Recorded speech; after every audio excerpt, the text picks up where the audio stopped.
Matapos ang madlang dusat, layuan ang kanyang ama.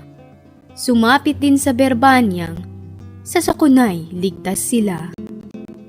Ako ngayon ay haharap sa ama kong nililiyan, upang kanyang matalastas ang sa atin ay marapat.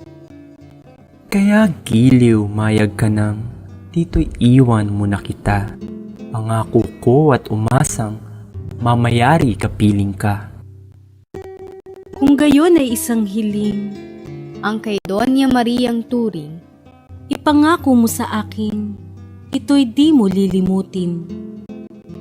Hinihingi ko sa iyong pagdating mo sa palasyo, iwasan sanang totoo sa babae makitungo.